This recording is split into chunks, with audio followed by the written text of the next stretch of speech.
They say money can buy many things, but it can never buy humanity. And sometimes it takes a single cruel moment to reveal who people truly are.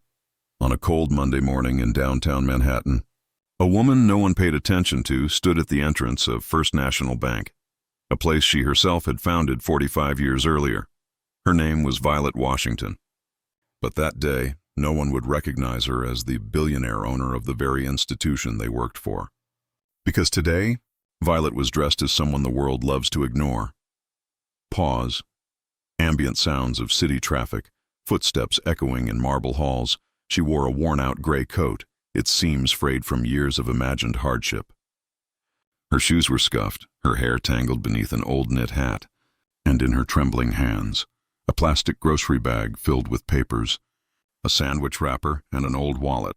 At 72, Violet had seen the world from both ends, from sleeping on bus benches as a young woman, to sleeping in penthouses overlooking the skyline she once only dreamed of.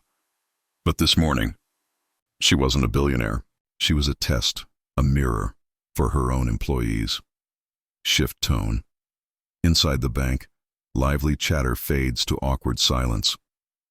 The moment she stepped into the grand marble hall, conversations stopped. Customers turned their heads. Perfume and cologne filled the air, scents of power and comfort.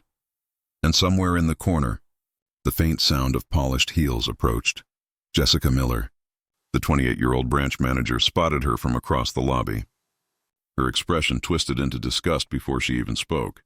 Jessica, snapping. Security. "Get that beggar out of here before she scares the customers." Narrator. The words sliced through the room like a blade. Violet froze, clutching her bag tighter as a security guard hesitated nearby, unsure what to do. Violet's voice was soft, almost fragile. "Please, I just need to withdraw some money." Jessica rolled her eyes. "Withdraw? From where? The trash can out back?" Behind her, a young teller, Tyler, just 22, let out a cruel laugh. "Oh my God, look at her shoes. They might crumble if she walks another step." A few customers giggled awkwardly, some pretending not to hear. And behind the counter, another employee named Amanda Foster didn't even glance up. Amanda, coldly. "Jess, call the police. These homeless people think they can walk in anywhere these days." Narrator. Violet stood there silently, her eyes scanning every face, every smirk, every look of judgment. Inside her there was no anger, just a deep, ancient sadness. This bank had been her life's work, built on the belief that every person deserves dignity. Yet here she was, being treated as less than human inside the empire she had created. Soft background tone, emotional buildup. Security approached.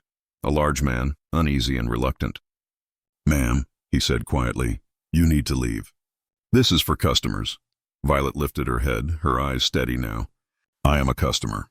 I've had an account here for over 50 years. Tyler laughed again. 50 years? "Lady, you probably didn't even know what a bank was 50 years ago."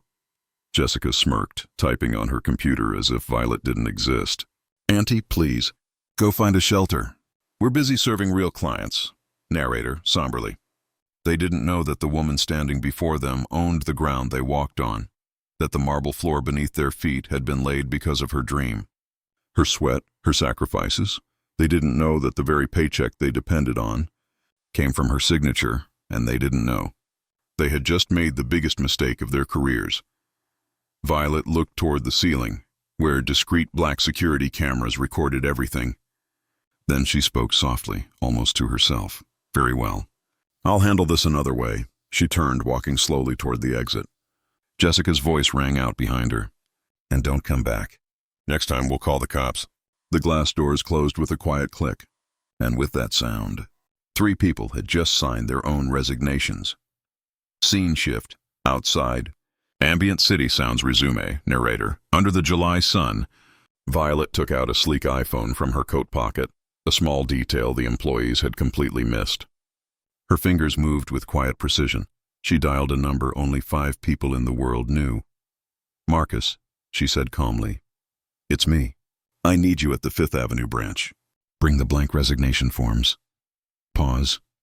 Slow rising music, signaling the beginning of consequences. Across the street, Violet watched through the glass.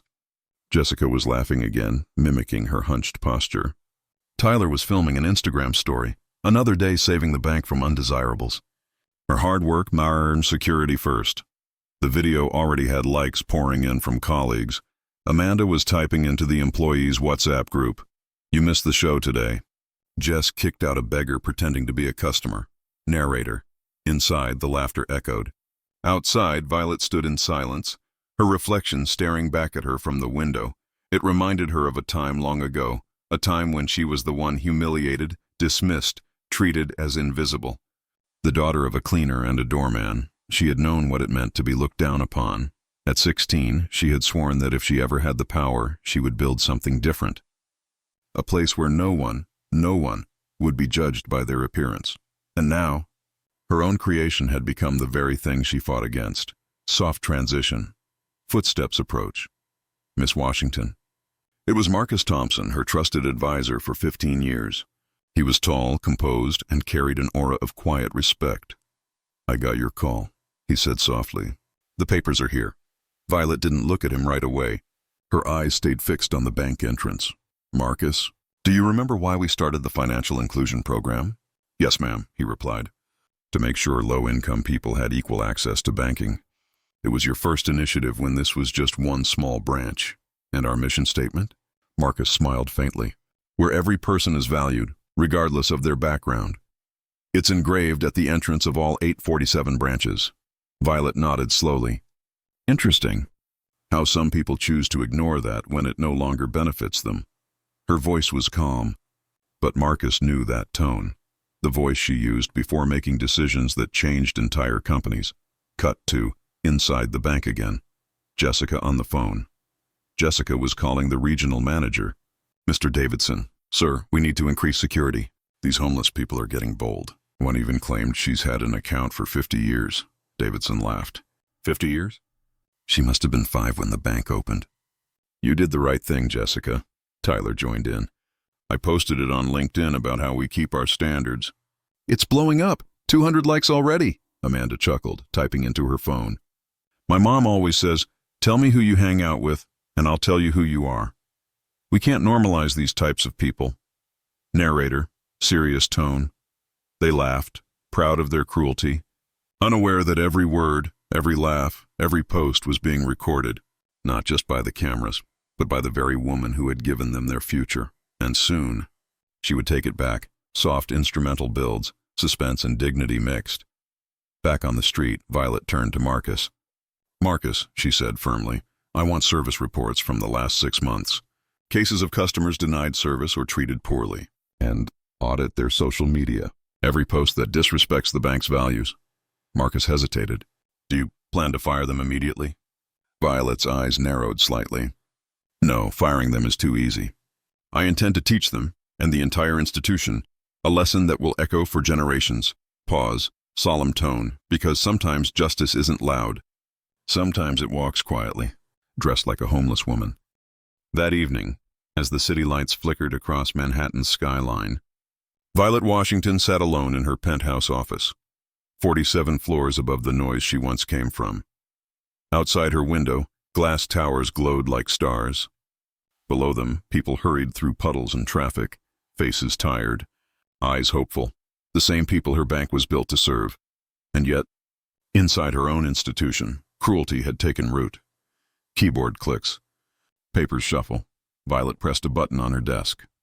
"Marcus," she said, her voice steady, "I want the full internal service reports for 6 months. And I want background checks on Jessica Miller, Tyler Johnson, and Amanda Foster. Everything. Digital, behavioral, financial." Marcus Thompson, her trusted advisor, nodded slowly from across the room. "Understood, ma'am. I'll keep it confidential." Violet leaned back, her eyes half closed. She could still hear Jessica's voice echoing. "Get that beggar out before she scares the customers." That single sentence kept playing in her mind like an old record. It wasn't the insult that hurt her. It was the betrayal. 45 years ago, she had founded First National Bank on one simple idea. Every person deserves dignity. And yet, her own employees had turned that dream into mockery. Cut. Next morning, faint city sounds. Narrator, By sunrise, Marcus returned carrying a sleek leather folder and a tablet. He laid them carefully on the desk. "Miss Washington," he said quietly, "what we found is disturbing." Violet adjusted her glasses. "Go ahead." Marcus opened the first file. Jessica Miller, 28, branch manager for 2 years. On social media, she's posted 47 stories mocking customers she calls unfit for the banking environment. Violet's expression didn't change. "Examples?"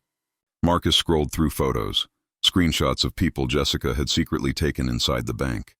Old men struggling to fill forms, young mothers counting change, captions filled with laughing emojis and insults. Violet's voice dropped to a whisper. 47 times. She forgot she represents something bigger than herself. Marcus continued. Tyler Johnson, 22, teller. He runs a TikTok account with over 50,000 followers. His videos ridicule what he calls financial losers. One video, an 80-year-old woman trying to understand an ATM form, has 200,000 views. The office went silent except for the faint buzz of city life far below. "And Amanda?" Violet asked. Marcus hesitated. "Amanda Foster, 30, officially a model employee. But privately she manages a Telegram group called Banking Truths. It's full of discriminatory posts about customers who don't deserve financial help. And," he swallowed, "she falsified her university degree on her resume." Soft pause. Distant thunder begins to roll. Narrator. For a long moment, Violet said nothing.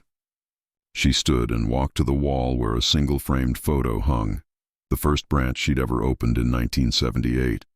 In the picture, a young Violet smiled, scissors in hand, cutting a red ribbon beside a handwritten sign, "Where every person is valued." Now, that promise was cracked. "Marcus," she said finally, her tone sharper now, "this isn't about 3 employees. This is about a culture that lets arrogance thrive." They felt safe being cruel, comfortable being public about it. Marcus nodded. "What do you want to do?" Violet turned slowly, eyes glinting. "Not fire them, not yet. Firing them would teach them nothing. I want to hold a mirror so they can see who they really are." Music shifts to a suspenseful rhythm. Soft drums, strings building. Narrator. That afternoon, her private investigators began their quiet work. They traced every online post, every comment, every deleted photo. By evening, the report was over 200 pages long. The findings stunned even Violet. Jessica owed $47,000 in student loans and was 3 months behind on rent. Tyler had been fired twice before for disrespecting customers. Amanda's glowing references? All forged. The irony was unbearable. 3 people who mocked the poor while secretly drowning in their own debts. Violet closed the folder gently. "Marcus," she said, "prepare a presentation. I want every executive in this company to see what prejudice looks like when it wears a suit." He nodded. "And the 3 employees?" She smiled, but it wasn't a warm smile. "We'll let them keep laughing for one more day. They'll hang themselves with their own rope." Transition. Inside the branch next day. Cheerful chatter. Narrator. At the 5th Avenue branch, nothing seemed different. Jessica strutted through the lobby in high heels, perfume trailing behind. Tyler cracked jokes with customers he considered worthy. Amanda sat typing, face blank behind a corporate smile, but unseen cameras watched every move. At 3 p.m., Tyler pulled out his phone and started filming another TikTok. The caption read, POV explaining to a homeless man that soda cans aren't currency. Laughter filled the comment section within minutes. Jessica posted an Instagram story bragging about denying a loan to a woman who couldn't even speak English properly. Amanda shared another meme in her group chat, cartoon mocking welfare recipients. They had no idea each click, each post, each emoji was being archived by their own boss. Cut. Back to Violet's office. Night. Narrator. Marcus watched from a screen as new notifications poured in. "Miss Washington," he said softly. "They're posting again." "Real-time captures are ready." Violet looked up from her notes, eyes cold with resolve. "Good. The more they expose themselves, the less I'll need to say when the time comes." She stood and walked toward the window. From up there, the city stretched endlessly, 1,000 stories crossing each other every second. How many people down there were judged every day for looking poor? How many dreams died because someone behind a counter decided they weren't good enough? A long breath escaped her lips. I built this bank for people like them, Marcus. For the single mother, the old man, the janitor saving for his child's school. Somewhere along the way, we forgot who we serve. Marcus looked at her with quiet admiration. Then let's remind them. Violet turned back, voice firm. Tomorrow morning, 9 o'clock. I'm going to visit that branch again. This time, not in disguise. Call the media department, prepare my documents, and make sure every camera in that lobby is recording. Marcus blinked. You're confronting them personally? Yes, she said. Because lessons whispered are forgotten.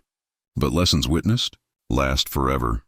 Soft piano returns, calm before the storm. Narrator, gentler. Later that night, Violet sat at her kitchen table with a cup of tea. The steam curled up like ghosts of the past.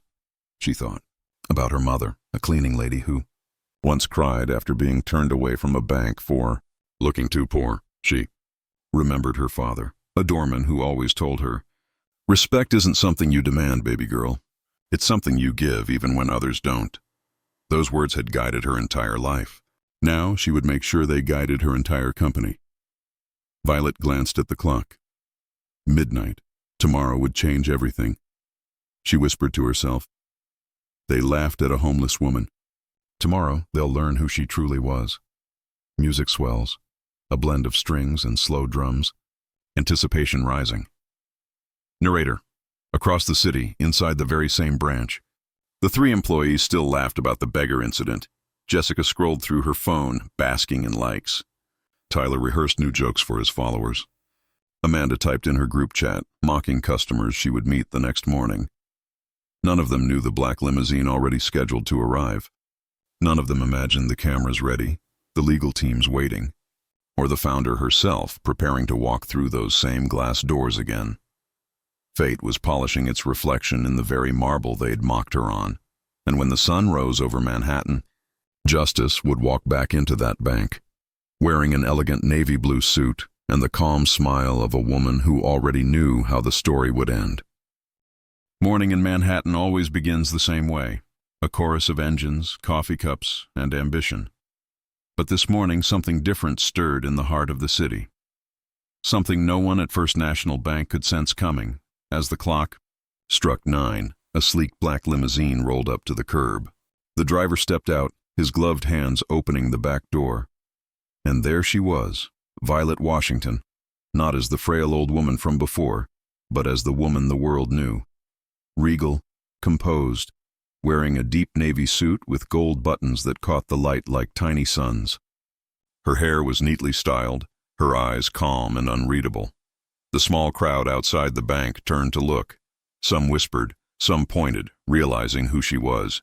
Her presence carried a quiet power, the kind that doesn't need to raise its voice to be heard. Camera shutters click. Soft, anticipatory music builds. Narrator. Inside the bank, the morning rush was just beginning. Jessica stood behind the manager's desk, scrolling through her phone, sipping her latte. Tyler joked with a client while Amanda typed furiously, pretending to be busy. None of them saw the woman entering through the glass doors.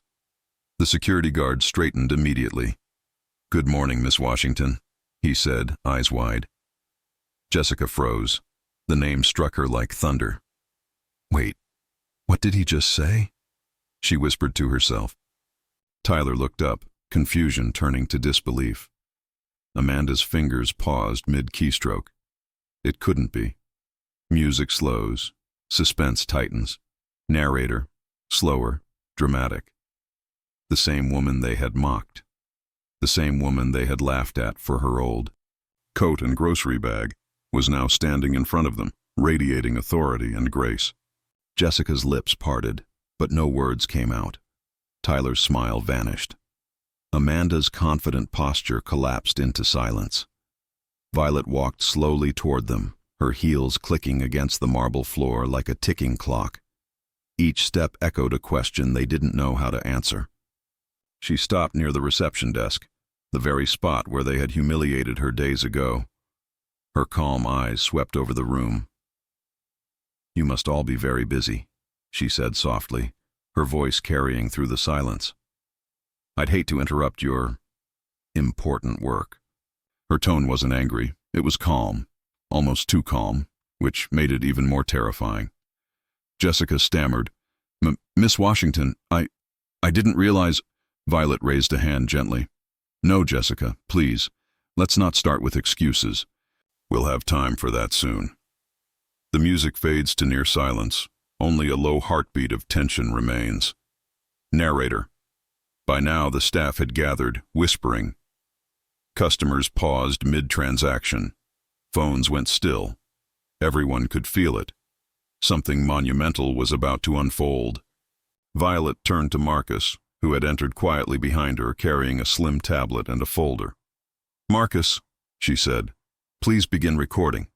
I want this moment documented for our training archives."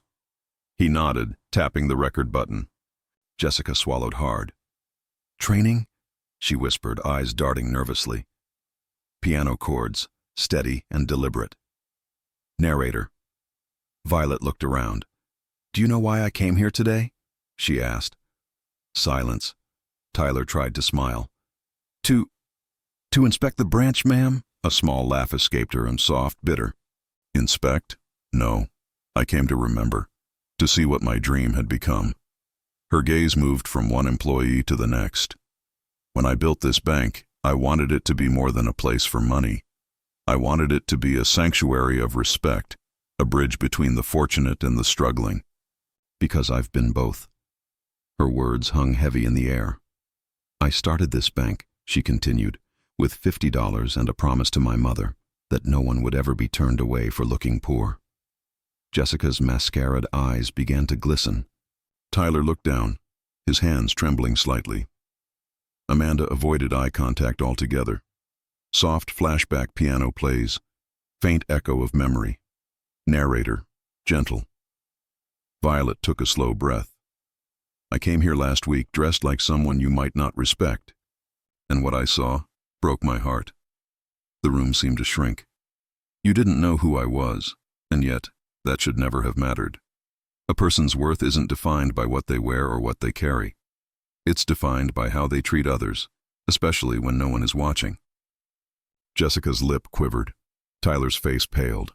Amanda shifted uncomfortably. "I asked for help," Violet continued softly.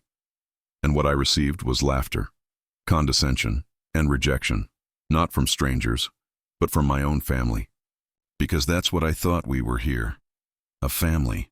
Her voice cracked slightly, a sound of genuine hurt beneath the calm exterior. Music swells slowly, emotional. Narrator. For a moment, the bank was completely still. Not even the computers hummed. Jessica took a trembling step forward. "Miss Washington, I'm so sorry. I didn't mean to—" Violet's eyes softened, but her tone stayed firm. "Jessica, stop. You didn't mean to be cruel, yet you were. You didn't mean to judge, yet you did. And that's the danger. Cruelty rarely feels cruel when it hides behind confidence." Jessica lowered her gaze, tears beginning to roll down her cheeks. Tyler spoke next, voice cracking. "I was just joking, ma'am. I didn't. It was just for fun." Violet turned toward him, her calm composure unbroken. "Fun?" she repeated quietly. "You filmed people who trusted this bank and made their struggles entertainment. Tell me, Tyler, was it still fun when you watched the comments laugh at them? When you turned dignity into content?" Tyler's throat tightened. He couldn't respond. Amanda tried to steady herself, speaking quickly. "Miss Washington, I was never part of that. I've always done my job professionally." Violet looked directly into her eyes. "Then why, Amanda, did my investigators find a private group chat you manage, one filled with hateful posts and lies about our customers?" Amanda froze. Her lips parted, but no sound emerged. Low, trembling strings billed beneath her silence. Narrator, somber. The truth hung in the air like smoke, thick, visible, undeniable. Violet turned to the rest of the staff, watching from a distance. "This, what you've witnessed today, is not about punishment. It's about reflection. Every business becomes what it tolerates. And I've tolerated arrogance for too long." She stepped closer to the trio, voice now steadier. Each of you will be placed under review, effective immediately. You'll attend mandatory empathy and ethics training. Your social media activity will be evaluated, and your public behavior will reflect our company's values, or your positions will be terminated. Jessica nodded through tears. I understand, ma'am. Tyler looked down, whispering, I'm sorry. Amanda said nothing. Pause. Softer piano melody enters. Gentler tone. Narrator. Violet took a deep breath and continued, I'm not here to destroy you. I'm here to rebuild what this place was meant to stand for. She looked at the customers still standing nearby. Some were smiling faintly, others holding back tears. To every customer here, she said, raising her voice gently, I owe you an apology. You deserve better than what you've seen. And from this day forward, First National Bank will not only protect your money, it will protect your dignity. Applause broke the silence. Soft at first, then louder, spreading through the lobby like warmth returning to a cold room. Violet nodded, humility in her eyes. The sound of clapping fades under gentle cinematic strings. Narrator. Jessica wiped her tears, turning to Violet. Miss Washington, thank you for giving us a chance to make it right. Violet smiled faintly. The world doesn't need perfect people, Jessica. It needs people willing to change. Tyler nodded slowly. I promise, I'll fix this. I'll delete the videos, the accounts, everything. Good, Violet said softly. But remember, deleting a mistake doesn't erase it. Only learning from it does. Amanda looked down, whispering almost to herself, I forgot what kindness looks like in this job. Violet's eyes softened again. Then let this be your reminder. Music shifts. Warmer tones of redemption begin to play. Narrator, hopeful tone. The confrontation ended not in rage, but in reflection. No one was fired that day. But something inside each of them broke. The arrogance, the superiority, the illusion that success meant worth. In its place, humility began to grow. Days later, Jessica started volunteering at a local shelter, helping people apply for financial aid. Tyler shut down his online account and began mentoring young employees on ethical conduct. Amanda wrote a heartfelt apology letter to the staff, and for the first time, signed her name with honesty, not pride. Violet's quiet storm had washed the arrogance away. And in its aftermath, the light returned. Soft orchestral music fades towards silence. Narrator, reflective. A week later, Violet stood once again in that same branch, this time not as a test, but as a reminder. A small plaque had been placed on the wall beside the entrance. It read, Respect every soul that walks through these doors, for one day it might be the hand that built them. Violet smiled gently. The world had not changed overnight, but something inside her bank had.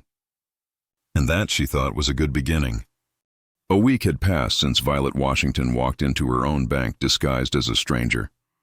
A single week, but it felt like a lifetime. The news had spread everywhere. Billionaire CEO tests her own employees in disguise. Some called it genius. Others called it cruel. But Violet didn't care for opinions. All she cared about was truth, and the kind of change that doesn't fade when the headlines do. Sound of city streets, distant horns, morning footsteps. Narrator, that Monday. Violet arrived at headquarters earlier than usual. The city was still waking up. Delivery trucks rumbling, sunlight breaking through skyscrapers. Inside her office, Marcus was already waiting. He stood beside a new framed document placed neatly on her desk. It was the company's original mission statement, the one written by Violet herself 45 years ago. Marcus smiled softly. I found it in the archives. Thought it might belong here again. Violet's eyes glimmered as she read the faded words aloud. To give every person, rich or poor, the dignity of being seen. She traced the handwriting with her fingertip.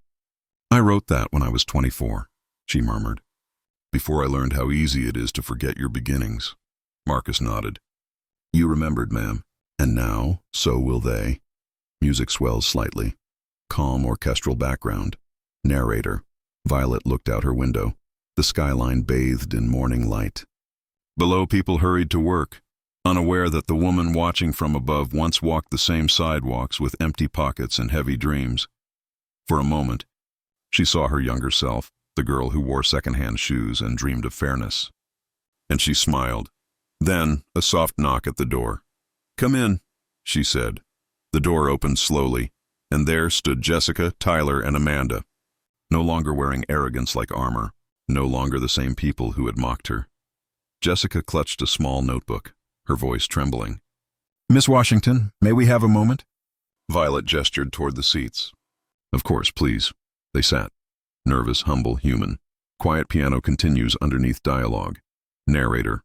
Jessica spoke first, voice thick with emotion. "I wanted to apologize again. Not because I was caught, but because I finally understand how wrong I was. I thought appearance meant success. I was chasing status, not kindness." Violet listened silently, nodding slowly. Tyler leaned forward, speaking quietly. "I used to think being funny made me likable.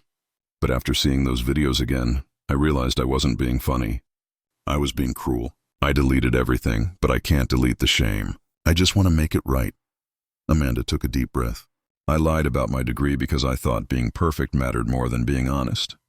But when you looked me in the eye that day, I realized what real integrity looks like. It's not in the diploma. It's in the heart." For a long moment, Violet said nothing. Then she smiled faintly, the kind of smile that carries both sorrow and pride. "You've all learned the hardest lesson there is," she said softly. "That wealth without empathy is poverty of the soul." Her voice was gentle, but her words struck deep. Soft instrumental swells, cello and piano intertwine. Narrator. Jessica's eyes filled with tears. "Miss Washington, you've given us something no paycheck ever could. A second chance to become better." Violet's expression softened. "Then don't waste it. Remember, forgiveness is not a gift you keep. It's a responsibility you live." The three nodded, silent, humbled. Then Violet stood, walking to the window. "Do you know what the richest thing in this world is?" she asked quietly. Jessica shook her head. "Kindness," Violet said, "because it never devalues." They sat in silence, not the awkward kind, but the kind filled with reflection. The kind that changes people. Scene shift, sound of conference room chatter fading in. Narrator. That afternoon, Violet addressed the entire First National Bank staff in a special meeting broadcast to all branches across the country.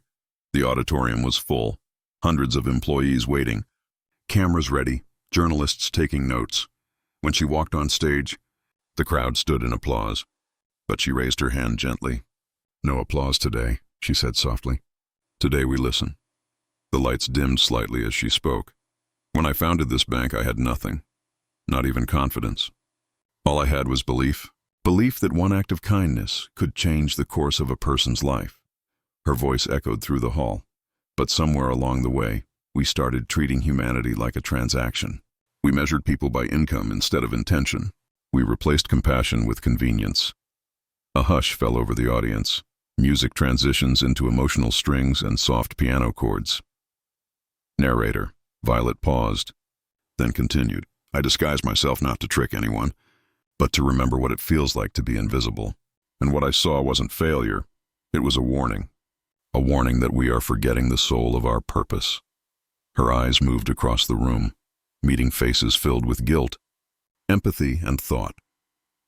Every customer who walks through our doors is a story. Sometimes broken, sometimes beautiful, but always worthy. If you can't see that, you don't belong in this business. And if you can, then you don't just work for a bank. You work for humanity. A standing silence, heavier than applause, filled the room. Violet nodded once, stepped back from the microphone, and quietly left the stage. Soft ambient sounds, hallway footsteps, elevator ding. Narrator, gentle.